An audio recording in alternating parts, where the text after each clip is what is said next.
Dear students, in this module we will discuss and understand about the essential aspects of hypothesis, by which you will be able to be aware of the need and how to formulate the hypothesis in research. Keeping this in mind, this module aimed with the following learning objectives: definition, meaning and importance of hypothesis, need for hypothesis, characteristics and functions of hypothesis, types and sources of hypothesis, formulation of hypothesis and difficulties in doing so, and finally utilities of hypothesis. Firstly, we will learn about hypothesis meaning and its importance. In social science research, especially if it is quantitative in nature, hypotheses play a crucial role in carrying out research studies in a fruitful manner. In fact, in most social sciences, a lot of efforts are taken towards making hypotheses rather than testing them. In general, hypotheses are tentative propositions relating to investigate questions. We formulate them so that they can be tested in our research process. They either describe the properties of variables or show the relationships between them. They aim at answering research questions. They determine what facts will be sought and what research procedures will be used. Keen observation, creating thinking, hunch, wit, imagination, vision, insight and sound judgment are important in setting up researchable hypothesis. For better understanding of hypothesis, it is better to understand the following definitions at first. First and foremost one, they say Lundberg defines hypothesis as a tentative generalization, the validity of which remains to be tested. In its most elementary shape, the hypothesis may be every hunch, guess, imaginative data which becomes the basis for action or investigation. Another researchers by name Black and Champion define a hypothesis as a tentative statement about something. The validity is usually unknown. Bailey defines hypothesis as a proposition that is stated in a testable form and that predicts a particular relationship between two or more variables. In other words, if we think that a relationship exists, we first state it as a hypothesis and then test the hypothesis in the field. According to Grinnell, a hypothesis is written in such a way that it can be proven or disproven by valid and reliable data. It is in order to obtain these data that we perform our study. Keeping all these definitions in consideration, it is clear that a hypothesis will have the following features. Firstly, it is a tentative statement. Secondly, its validity is unknown, and finally, in most cases, it specifies a relationship between two or more variables. Now, we will move on to characteristics of hypothesis. According to Kothari, hypothesis should possess some of the following characteristics. Hypothesis should be clear and precise. Hypothesis should be capable of being tested. Hypothesis should state the relationship between variables. It also should be limited in scope and must be specific. Hypothesis should be stated in simple terms so that the same is easily understandable by all concerned. Hypothesis should be consistent with most known facts. Hypothesis should be amenable to be tested within a reasonable time. Hypothesis must explain the fact that gave rise to the need for explanation. Now, we will move upon to functions of hypothesis. The primary function of the hypothesis is to give a definite point to begin the investigation and to guide the direction of the study. It specifies the sources of data, what data shall be studied and what content will be studied. It suggests which type of research is likely to be most appropriate for the study. and it also suggests the most appropriate technique of analysis. It contributes to the testing and formulation and development of theories. It describes and explains social phenomena which may be at times new or partly unknown. Coming to the need for hypothesis in social science research, generally in the social sciences, research primarily focused discovering useful facts so as to organize them in a logical manner, describe them and present them in some pre-organized manner wherein one can proceed without hypothesis. But in the recent past, social science research is mostly hypothesis driven. In qualitative research, the researcher emphasizes more on exploring, understanding and describing social phenomena rather than formulating and testing hypotheses. However, most research in the recent past focuses on collecting primary data from the natural setting with the help of a sophisticated theoretical background, in which case hypothesis plays an important role. Likewise, the majority of the studies in certain disciplines like sociology, economics, psychology, social work as well as in population studies depends upon the application of hypothesis and tries to examine the cause and effect relationship where the need of hypothesis has become crucial. For better understanding of hypothesis, we will move upon to types of a hypothesis. Strictly speaking, there should be only one type of hypothesis, that is the research hypothesis, which is the basis for investigation. However, in view of conventions followed in scientific inquiry, hypotheses have been classified into several types, of which a few are provided here. Research hypothesis, relational hypothesis, null hypothesis and working hypothesis.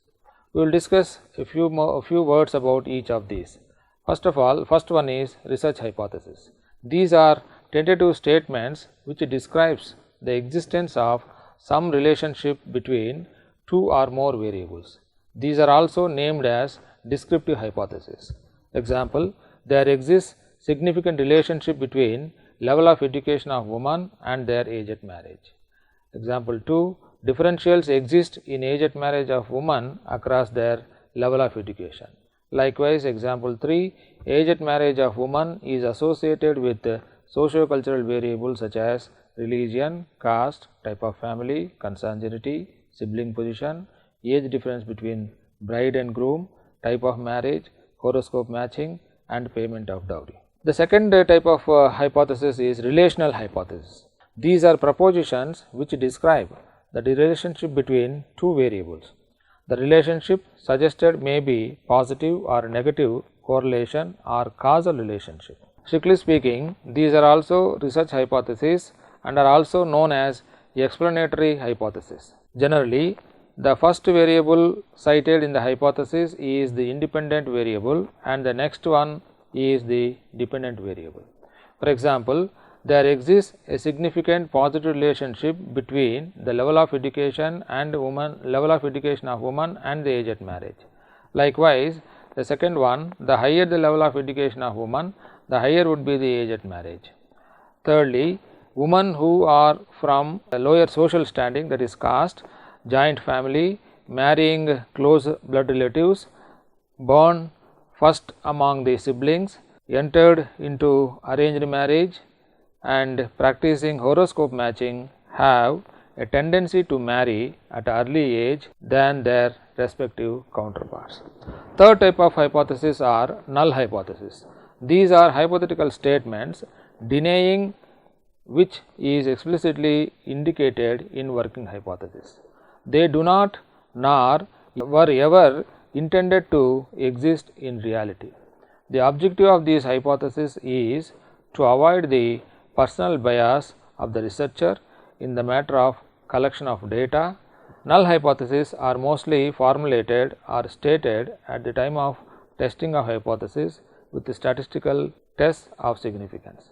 They conform to the qualities of detachment and objectivity to be possessed by a researcher. However, in some social science disciplines, these types of hypotheses used to be stated in the beginning of the research study itself. For example, there is no relationship between the level of education of women and their age at marriage. Likewise, in example 2, age at marriage of women does not vary across their religions, caste background, type of family, consanguinity, sibling position, age difference between bride and groom, type of marriage, horoscope matching, and payment of dowry. The fourth type of hypothesis are working hypotheses. These are tentative propositions to be formed while planning the research study related to a problem. In the initial stages of research, the researchers may not be very specific about the types of relationship between different independent and dependent variables. In such cases, they are referred as working hypotheses, which are subject to modification as the investigation proceeds. For example, the level of education of women may have an influence on their age at marriage. Secondly, different socio-economic factors such as religion, caste background, type of family, consanguinity, sibling position, age difference between bride and groom, type of marriage, horoscope matching, and payment of dowry are likely to be associated with age at marriage of women. So, here have an influence and likely to be associated deals with there is no specific direction in hypothesis. That is why they are called as working hypothesis. Now, we will discuss a few words about sources of hypothesis. Researchers make use of different sources for formulating or framing of hypothesis so as to plan and carry out their research in a successful manner. Some of the principal sources for hypothesis are provided here. They are theory, analogies, personal experience, findings of earlier studies, cultural environment, personal imagination and thinking. We will discuss briefly about these one by one. Firstly, the theory. Scientific theories as a body of knowledge are fertile sources of hypothesis. The theory which is used by the researchers may satisfy the needs of adopting it, since they explain the known facts and they have been already observed and tested at different settings. In fact, hypothesis is the backbone of all scientific theory construction in some of the social sciences. Without it, confirmation or rejection of theories would be impossible. Secondly, analogies. Observation of similarity between two phenomena may be a source of formation of hypothesis aimed at testing similarity in any other aspect. In the words of Julian Huxley, causal observation in nature or in the framework of another science may be a fertile source of hypothesis. The success of a system in one discipline can be used in the other discipline also. When the hypothesis was born out of social observation, the same term was taken into sociology. It has become an important idea in sociological theory. At the time of formulation of hypothesis, it is generally satisfactory when it has some structural analogies to other well established theories. Formulation of an analogous hypothesis is construed as an achievement because by doing so its interpretation is made easy. Next one is about personal experience. On the basis of personal experience, the researcher uses his or her mind and suggests some points towards the topic of study by developing good hypothesis. It is obvious to state that more research experience leads to higher degree of information and greater ability to precisely formulate hypotheses. Most scientific inventions are based on personal experiences only. Next source of hypothesis are findings of earlier studies. Findings of earlier research studies on the one side provide information regarding under what circumstances a particular hypothesis has been proved or disproved, and On the other side, such findings also suggest or lead to the formulation of more hypotheses which need to be tested in the future under similar or different conditions. Such findings will lead to the continuity of research in the same field of specialization, which in turn would be helpful for modifying or adding to existing theory. Next source of hypothesis are cultural environment. Most social phenomena are affected by the cultural environment or setting where human beings live. The cultural fabric includes a variety of religions, caste, traditions, norms, family systems and values of particular setting, and further such cultural aspects vary across time and place. Therefore, one should link the hypothesis to the cultural setting under which the total phenomena is studied. Next comes the personal imagination and thinking. It is well known fact that a good researcher possesses the qualities of creative thinking and imagination from which crucial hypotheses tend to arise. Such qualities of researchers lead to greater number of hypotheses being formulated, and it also facilitates control over his problem under study. Now, we will move upon to the characteristics of a good hypothesis. Among the major characteristics, number 1, it should be simple and easy to understand. Hypothesis should have conceptual clarity both formally as well as operationally. It should be specific in nature about the preconditions concerned with it in the process of investigation. Hypothesis should be testable, capable of verification with empirical data. Availability of relevant techniques should be there for testing hypothesis. Hypothesis should have the basic quality of theoretical relevance. Hypothesis should be consistent with a body of established facts. Hypothesis should be objective in nature while formulating and testing with empirical data. Now, we will move upon to formulation of hypothesis. Formulation of a hypothesis is one of the basic needs in scientific research, which is a more difficult and crucial step. By and large, to formulate a good hypothesis, researchers need to adhere to the following steps besides understanding the characteristics of hypothesis. Firstly, the researcher should have a thorough knowledge about the problem under study. Such knowledge would be beneficial to the researchers to understand the intensity of the problem under investigation and to analyze clearly the factors affecting a social phenomenon and thereby formulate the hypothesis in a proper and precise manner. The researcher should be clear about the desired goal or solution, and accordingly the hypothesis would be formulated so as to collect suitable data. The researcher should make a real effort to look at the problem in new ways other than the regular practices, for which he or she should come out from conventional thinking. The researcher should always give importance to imagination and speculation so as to establish clear associations and relationships about various issues related to the problem under study, which in turn would be helpful to formulate good hypothesis. The researcher also should think of many alternative solutions for the same problem and decide which one would be more ideal way to proceed further. Further, the researcher also should thoroughly examine the conditions, context in which the problem exists and then state the hypothesis in an appropriate manner. Now, we will move upon to the difficulties in formulating hypothesis. There are several difficulties, of which a few are highlighted here. Firstly, lack of clear theoretical background and or options of theoretical framework.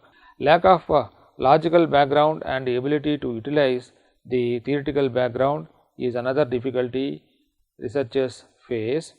Lack of knowledge about various scientific methods and tools to be applied in research is yet another difficulty in formulating research hypothesis. And now we will move upon how to eliminate or remove these difficulties in formulating hypothesis. For example, first one, complete and perfect knowledge of the principles of subject specialization has to be acquired. In the inception of research study, hypothesis should be brief and timely.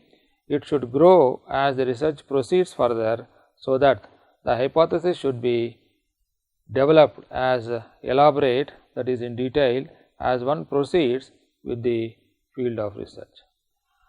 Now, we will finally move upon to the utility of hypothesis. The major utilities of hypothesis are: number one, the hypothesis provides guidance to proceed on certain definite lines. Secondly, hypothesis helps in selecting pertinent factors. Thirdly, hypothesis helps in drawing specific conclusions. We will discuss a few words about each one of these. Firstly, the hypothesis provides guidance to proceed on certain definite lines. The hypothesis helps the researchers with regard to the direction in which he or she should proceed. It is commonly believed that in the absence of the hypothesis, it is as if the researcher is sailing on an uncharted vessel without compass or rudder. Secondly, hypothesis helps in selecting pertinent factors. For example, for the researcher comes to settle on a direction how to proceed in the research with the hypothesis. Through it, he or she is able to collect all relevant factors likely to affect the phenomenon under consideration, and it is also possible to eliminate irrelevant facts. Thirdly, hypothesis helps in drawing specific conclusions. For example, if the researcher rightly draws the hypothesis and is able to formulate it scientifically, it helps him or her not to proceed in the right direction to carry out the research, but also helps him or her to draw conclusions precisely and logically.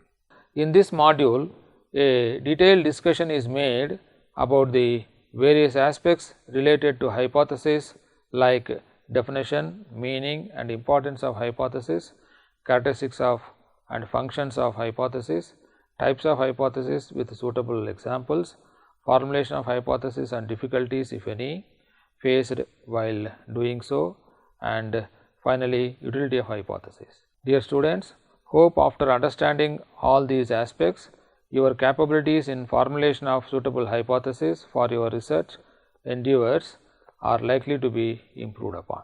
Thank you.